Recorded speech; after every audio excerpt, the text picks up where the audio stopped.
Can you start off by explaining kind of the concept of elasticity to our listeners, and Sure. then talking about why it's so key to understanding the predicament we're in with the war on drugs? Well, what elasticity means, if we look at, say, elasticity of demand, it tells you if you lower price, how big is the increase in quantity that people want to consume. So let's say you have a 10% reduction in price. Does quantity grow by 1%? So that in that case, a 10% reduction in price or 1% growth in quantity, we say the elasticity is 1 over 10 or 1/10.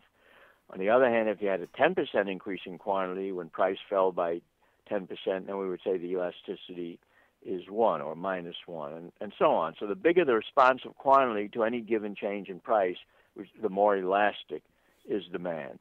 And a similar concept would apply to supply. How much does the quantity produced increase when one raises a lower price? The bigger the response of quantity to any given change in price, we would say you then have a more elastic supply curve. Okay? So that's the definition of the concept. Now, why are they important? They're important for the following reason: that if you, say, make drugs illegal and you punish people who engage in the drug business, by punishing them, you raise the cost to them of being in the business, because they not only have to look at the cost of production, but also they have to look at, what type of punishment would they get if they're caught. They may be sent to prison, which is now common in the United States if you're a pusher of drugs. So that will increase the price. And when the price increases, then we would ask, what is the effect on the quantity consumed? That we would determine from the elasticity. When the price goes up, let's say, by 50% because it's become illegal, this quantity declined by 10%, 5%, 50%. That would be determined by the elasticity. And number two, and even more important for some purposes, if the quantity when price goes up, the quantity goes down by a really small percentage, then the total amount spent on drugs and received by the drug suppliers would go up. So let's say price goes up by 50% and quantity is unchanged, then total spending would be 50% higher.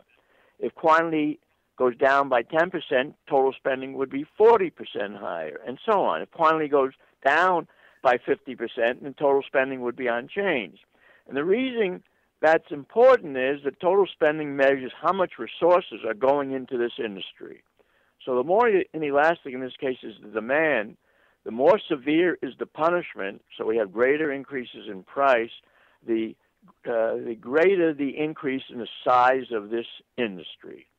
And if you try to look at how much is spent on drugs in the United States, and we've made estimates for other countries and even for the world, you find this has become a very big industry in terms of total spending in this industry, comparable to alcohol and cigarettes, even though the consumption, let's say, of drug is much less than the consumption of alcohol, and is even less than the use of cigarettes on a worldwide basis. It's because of really inelastic demand and high effect on price due to the costs imposed on suppliers through, punishments and the like. I hope that, these are technical concepts, but I hope this gives your listeners some kind of rough view of why elasticities matter and how it matters.